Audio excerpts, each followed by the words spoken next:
Hola, el día de hoy vamos a continuar abordando de manera muy sucinta lo que atañe a los contratos de trabajo, a las clases de contratos de trabajo. Después de que habíamos visto ya lo que implicaba sobre todo el contrato de hora cierta, el de tarea o el contrato a destajo. En esta ocasión vamos a trabajar sobre los contratos eventuales, ocasionales y de temporada. Eh, Nuestra legislación, solamente para anotarlo, anteriormente también contemplaba el contrato por horas. Acuérdense ustedes cuando nos hemos referido igualmente a la duración del contrato, habíamos señalado que antes también teníamos el contrato de plazo fijo, que ha sido eliminado y se quiere restituirlo. Ahora tenemos también que decir que el contrato por horas que antes existía ha sido también suprimido. Y entonces lo que podremos mencionar es que actualmente tenemos el contrato ocasional, el contrato eventual y el contrato de temporada. Primero veamos el contrato eventual. En el caso de los contratos eventuales, el artículo 17 dice eh, que se podrán celebrar contratos de este tipo para casos en los que el empleador tenga que satisfacer exigencias circunstanciales, como por ejemplo el caso de la mujer embarazada que tiene que ir a dar a luz, o atender la vacante que queda temporalmente vacía por el hecho de alguien que atiende sus vacaciones o por razones de enfermedad, o también casos de especiales situaciones como también el tener que atender, por ejemplo, un viaje emergente. Ese vacío que se produce en la empresa ha de ser llenado entonces con un contrato eventual que obviamente ha de durar por lo general por el tiempo que eh, esa persona tiene que ser reemplazada. Y entonces el tema de este tipo de contratos a todas luces muestra que se trata de contratos precarios. Hay otra clase de contratos eventuales que se celebran para sobre todo atender momentos en los que la empresa debe justamente satisfacer igualmente los requerimientos de la mayor producción o de demandas que exigen justamente desarrollar mayor actividad en la empresa para atender esas exigencias de la demanda o de servicios que no son habituales. Por ejemplo, en el caso de una empresa que, produciendo eh, uniformes o ropa, realiza por, diríamos, circunstancias de haber participado en un concurso público de provisión de uniformes al Ministerio, qué sé yo, de Educación. Obviamente, para cubrir esas necesidades, esa mayor demanda de productos que se le adjudica el contrato, debe atender esa exigencia y entonces tiene que realizar contratación de más personal. En el primer caso estábamos tratando de el asunto en relación a vacíos, a necesidades de cubrir o no dejar esos huecos que se generan por la ausencia de trabajadores. En este caso estamos hablando de tener que incrementar temporalmente personal para resolver las necesidades de la empresa. Ustedes ven allí que este tipo de contratos no pueden ser de una mayor duración de 180 días, ¿no es cierto?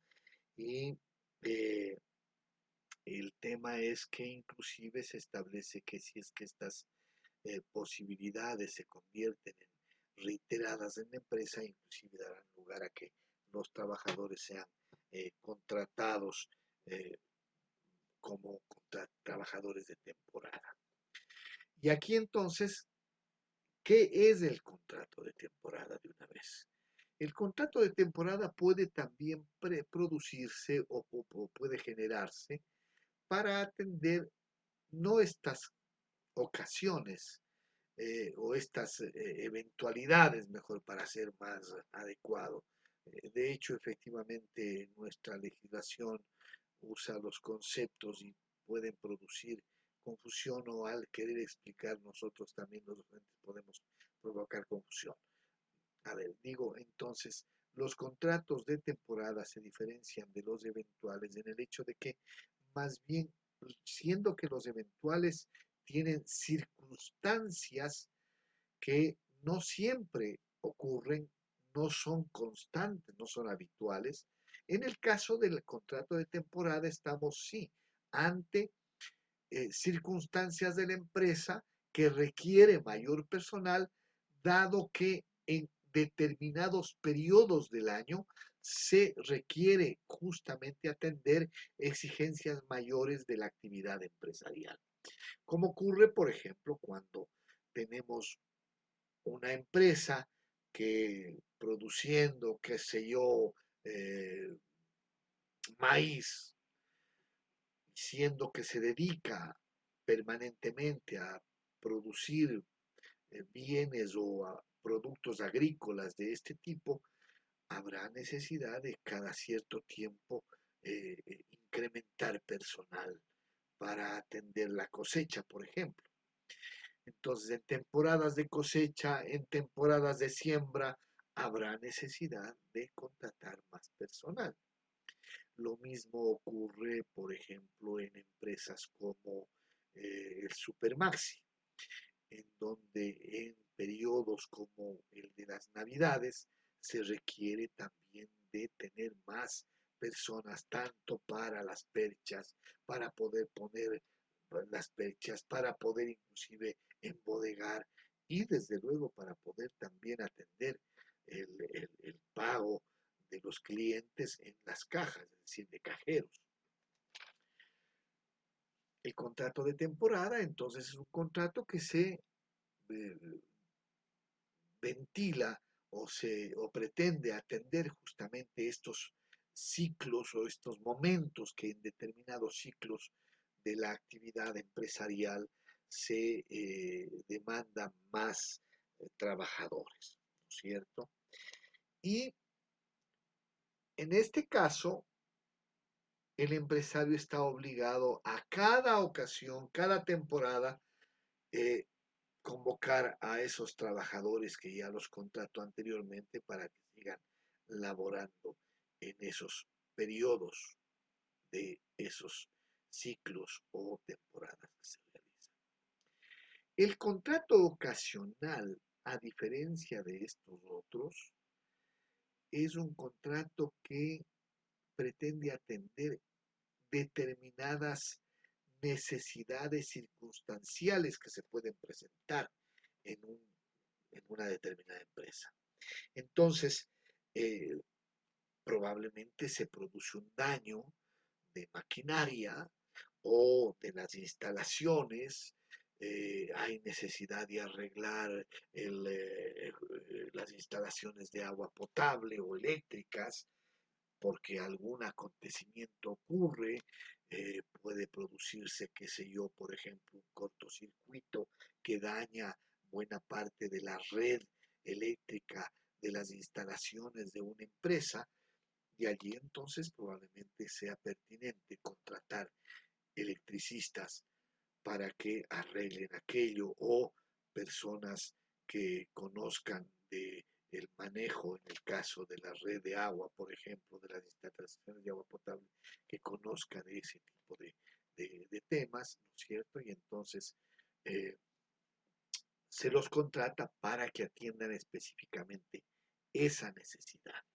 El contrato ocasional, entonces, como puede verse, atiende, como dice la propia norma, necesidades emergentes o extraordinarias que además no está vinculada a la actividad habitual.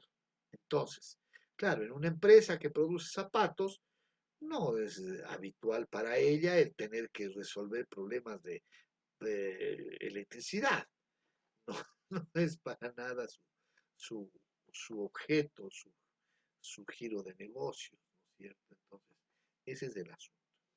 Y hay, a propósito de los contratos de obra que habíamos estudiado anteriormente y de estos contratos que estamos viendo,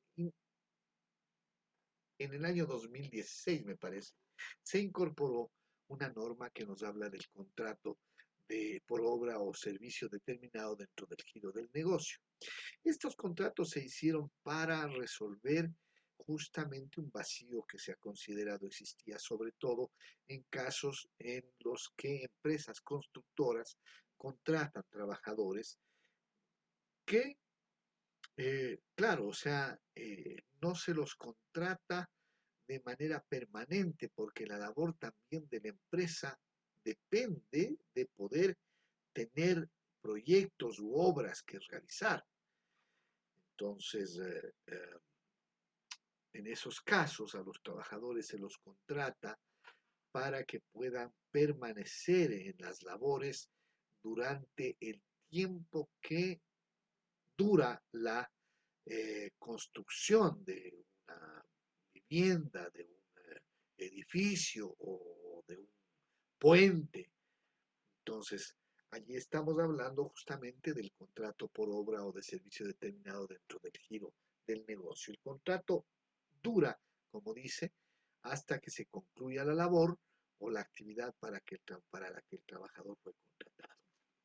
Bien, y dicho esto, entonces, estamos ante lo que implican estos contratos que he querido explicar en esta breve conferencia. Espero que les haya quedado de alguna manera claro lo que significan las diferencias entre uno y otro. Bueno, hasta ahí vamos a quedar. Un abrazo a todos.